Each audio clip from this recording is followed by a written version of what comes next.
My name is David Madison, the 5th of June, 2021. I'm an ex-clergy atheist.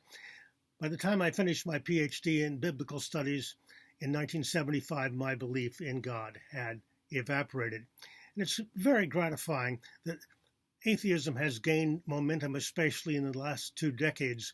Well, more than 450 books have been published explaining in detail the falsification of theism, Christianity especially. Contemporary atheists have stated the blunt truth, hence this series of videos, Cure for Christianity, Knockout Quotes. This is quote number 41.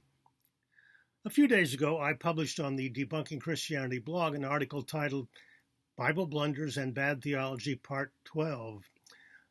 I drew attention to the bragging of the Apostle Paul in Galatians 1, verses 11 through 12, that he didn't get any information about Jesus from the people who knew Jesus.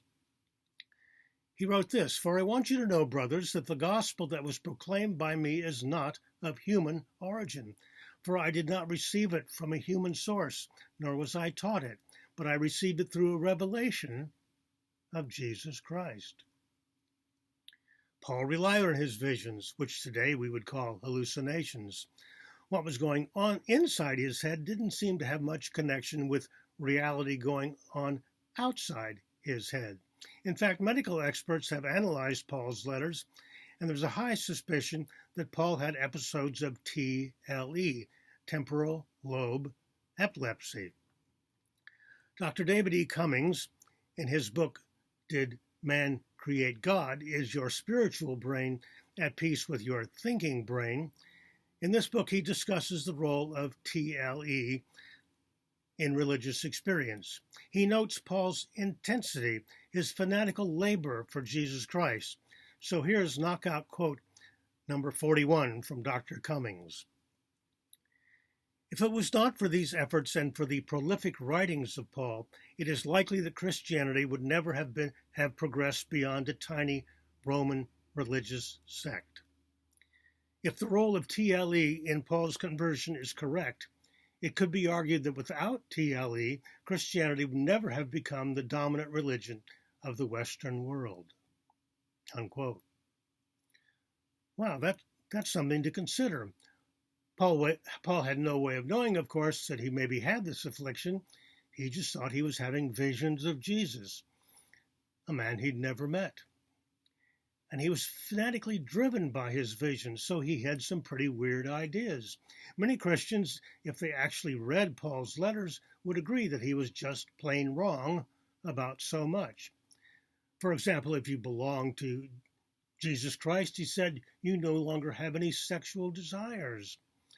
Paul advised that it would be better for unmarried Christians to remain unmarried, to be pure for the arrival of Jesus. One of his famous quotes, "It is best for a man not to touch a woman." Also, Christians should not take each other to court, because they'll soon be judging angels in Christ's new kingdom on earth. Paul was pretty sure this was going to happen soon. In his letter to the Thessalonians, chapter 4, he assured them that their dead relatives would rise to meet Jesus in the clouds, in the air, and he promised them that he would be alive himself for this magnificent event. Of course, it didn't happen. Where did he get these ideas? Many Christians themselves would be reluctant to say that they were based on authentic revelations from God or Jesus. Of course, most religions claim to be based on miraculous visions from various gods. But Dr. David Cummings offers a sensible alternative to explaining the source of Paul's ideas. It's sobering thought that so much Christian theology might have roots, not in revelation, but in the Apostle Paul's seizures.